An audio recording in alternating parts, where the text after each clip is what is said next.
ఒడిశా రాష్ట్రంలో జరిగే పూరి జగన్నాథ రథయాత్రను సిద్దిపేటలో నిర్వహించనున్నట్లు ఆలయ ప్రతినిధి రంగతీర్థ దాస్ తెలిపారు.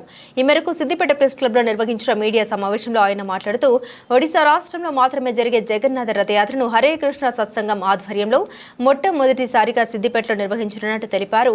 ఈ నెల 29వ తేదీన పట్టణంలోని వెంకటేశ్వర దేవాలయం పక్కన ఉన్న శ్రీనివాస ధ్యాన మందిరం నుండి మధ్యాహ్నం 3 గంటలకు రథయాత్ర ప్రారంభం కానున్నట్లు పేర్కొన్నారు. సంస్కృతి మన సాంప్రదాయాలను తెలుపుతుంది.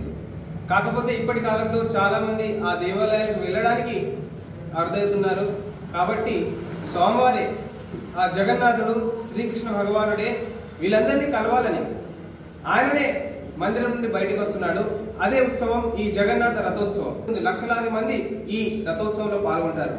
అలాంటిదే ఆ పూరి జగన్నాథుడే మన సిద్దిపేటలో కూడా 29 ఆదివారం నాడు ఈ ఆదివారం నాడు రథోత్సవం జరుగుతుంది. పూరి జగన్నాథ రథయాత్ర మహోత్సవం శ్రీ వెంకటేశ్వర దేవస్థానం నుండి మొదలుకొని విక్టరీ టాకీస్ మరియు ఓల్డ్ బస్ స్టాండ్ ఈ రకంగా మళ్ళీ వెంకటేశ్వర దేవస్థానంలో సాయంత్రము అందరికీ భోజన ప్రసాదము, అల్పాహారాలు, మంగళార్తులు, సంకీర్తన ఈ కార్యక్రమంతో ముగుస్తుంది.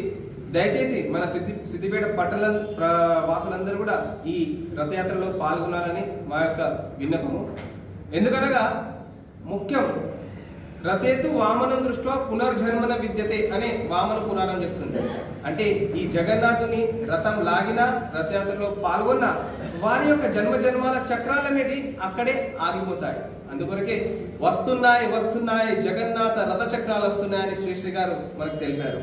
కాబట్టి ఈ జగన్నాథ రథయాత్రలో భక్తులందరూ వచ్చి ఈ రథయాత్ర మహోత్సవంలో పాల్గొని ఆనంద పరవశంలో మునిగి తరించాలని మా యొక్క విన్నపం.